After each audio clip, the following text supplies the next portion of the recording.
പക്ഷെ സ്ത്രീകളെല്ലാം ഒരുപോലാണെന്ന് പറയരുത്. തുല്യനീതി സ്ത്രീക്ക് മാത്രമല്ല പുരുഷനും കൂടിയാണെന്ന് തെളിയിക്കുന്ന ഒരു നല്ലൊരു ഫിലിമായിരുന്നു. പിന്നെ സമൂഹത്തിന് വേണ്ടിയുള്ള സിനിമയാണ്. പ്രത്യേകിച്ചും പുരുഷന്മാർക്കുണ്ടാകുന്ന അവസ്ഥയാണ് കാണിക്കുന്നത്. നല്ല സിനിമ.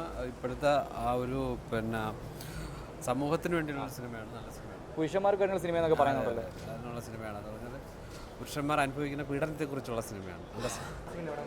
നല്ല ഫിലിമാണ്, പക്ഷെ സ്ത്രീകളെല്ലാം ഒരുപോലാണെന്ന് പറയരുത്. അതെ, പുരുഷപക്ഷ സിനിമ എന്നാണല്ലോ പറയുന്നത്. നല്ല സിനിമയാണ്, പക്ഷെ ഒരു സ്ത്രീ എന്ന നിലയ്ക്ക് എങ്ങനെയുണ്ട് കണ്ടപ്പോൾ? ഫിലിം എനിക്ക് ഇഷ്ടപ്പെട്ടു. അതേ പറഞ്ഞേ, സ്ത്രീകളെല്ലാം അങ്ങനെയാണെന്നൊരു ഇത് വരരുത്. രണ്ട് സൈഡിൽ നിന്നും ചിന്തിക്കണം. ആസിഫ് അലിയുടെ ഒരു വ്യത്യസ്തമായ ഒരു പ്രമേയമായിരുന്നു. തുല്യനീതി സ്ത്രീക്ക് മാത്രമല്ല പുരുഷനും കൂടിയാണെന്ന് തെളിയിക്കുന്ന ഒരു നല്ലൊരു ഫിലിമായിട്ട് തോന്നി.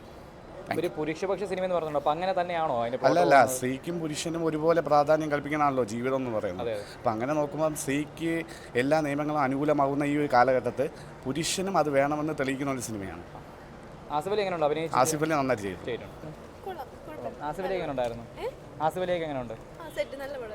ഒരു പുരുഷപക്ഷ സിനിമ എന്നാണല്ലോ പറയുന്നത്, അപ്പോൾ ഒരു സ്ത്രീ എന്ന നിലയിൽ കണ്ടിട്ട് എങ്ങനെയുണ്ട്? കണക്ട് ആവുന്നുണ്ടോ? മൂവി കുഴപ്പമില്ല.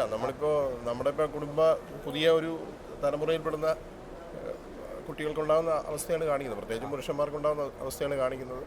തിരക്കേട്ടില്ല, കണ്ടിരിക്കാൻ പറ്റും. 2.5 മണിക്കൂർ നമുക്ക് സമയം പോകുന്ന അറിയില്ല. ആ ഒരു മെസ്സേജ് കൺവേ ആവുന്നുണ്ടോ? അത് മെസ്സേജ് കൺവേ ആവുന്നു. ആസിഫ് അലിയൊക്കെ എങ്ങനെയുണ്ട്? നല്ല പടമാണ്, കുടുംബചിത്രമാണ്. നല്ല പടമാണ്, കുടുംബചിത്രമാണ്. എല്ലാവർക്കും ഇഷ്ടപ്പെടും. ആസിഫ് അലിയൊക്കെ നല്ല രീതിയിൽ അഭിനയിച്ചിട്ടുണ്ട്. ആസിഫ് അലിയൊക്കെ എങ്ങനെയുണ്ട്? ആസിഫ് അലിയൊക്കെ എങ്ങനെ ഉണ്ടായിരുന്നു? കൊള്ളായിരുന്നു, നല്ല അഭിനയം. ഒരു പുരുഷപക്ഷ സിനിമ എന്ന് പറഞ്ഞിട്ടുള്ളൂ, അങ്ങനെ തോന്നിയോ കണ്ടിട്ട്? ഇല്ല, നമ്മൾ എന്താ പറയുക, ഈ കാലഘട്ടത്തിൽ കാണുന്ന ഒരു പ്രധാനമായിട്ടുള്ള ഒരു കാര്യമാണ് അതിൽ പോയിന്റ് ഔട്ട് ചെയ്തത്. ഇൻട്രസ്റ്റിംഗ് ആയിരുന്നു.